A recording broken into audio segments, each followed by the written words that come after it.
Saudaraku, siapa yang tak kenal dengan sosok Marsyanda? Kehidupan pribadi Marsyanda kerap disorot publik. Diketahui bahwa Marsyanda sempat menikah dengan Ben Kasyafani pada 2 April 2011 lalu.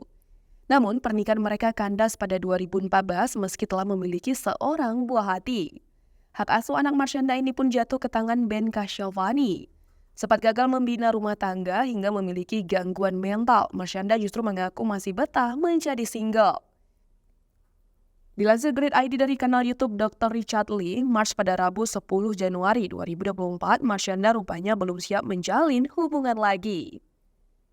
10 tahun menjanda, Marsyanda tak menyangka ia telah selama itu single. Marsyanda mengaku sempat berpacaran beberapa kali selepas cerai. Namun, Marsyanda menyebut masih harus melakukan beberapa hal untuk dirinya sendiri dahulu sebelum menikah lagi. Belakangan, Marsyanda menjadi sorotan netizen karena diduga sedang dekat dengan Vicky Prastio. Keduanya pun menunjukkan momen kedekatan mereka di media sosial.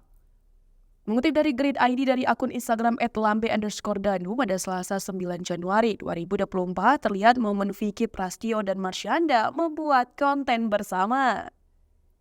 Vicky Prastio dan Marsyanda tampak joget TikTok berdua.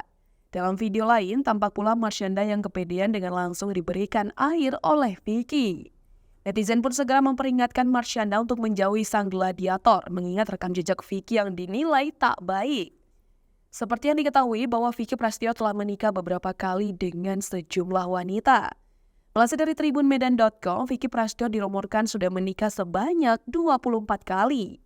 Beberapa istri yang terkuak ke publik adalah Kalina Oktarani dan Angel Elga. Zaskia Gotik juga sempat membuat geger karena pernah menggelar pertunangan dengan Vicky Prastio.